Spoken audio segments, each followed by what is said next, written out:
بصيت على الأسباب لقيت نتائج عكس ما نتوقع. دايما هادي بس هما اللي بيحاولوا يبنوا الصدمة، بس مش فارقة مفيش حاجة باقية على اللي بيحصل. حتى لو ايه بيحصل فانا برضه ثابت على نفس الفكرة. حتى لو في حلم هعرف ان انا ده بجيبها وهي دايرة، فمش محتاج تفتح دماغ. كل عليا عملته بس برضه مش لماح، لو فيها موت فانا بعيد عنها بس بيشوفوني سفاح.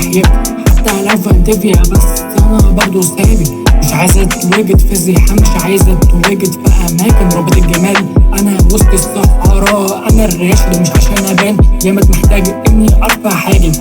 كله راح لو إحنا في هذا الزمان، كله عارف اللي بيحصل فما فيش كلام. مش هعمل قلق ومش ههد الجبال، ادرينالين مش بيضخ مش هتعصب في شراكة. صوت صريخ صوت أنين، احنا قلنا اتكلمنا كتير، مش جايين مش عايزين مش لازم. ما سمعت اني باين رايح فين رايح فوق، سمعت اني هناك شراكي بس بكتب وتطرح بس ملهاش تفسير.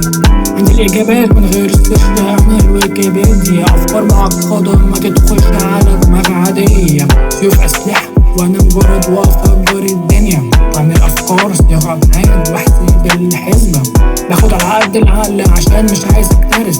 لو فيها جدل وقلق لازم شيء هناك يتركن. رابط القصة في زاوية واحدة مش عايز يرتبك، كله مش زي بعضه مفيش شيء اسمه تبك. بصيت على الأسباب لقيت نتائج عكس ما نتوقع. دايما هادي بس هما اللي بيحاولوا يبنوا الصدمة.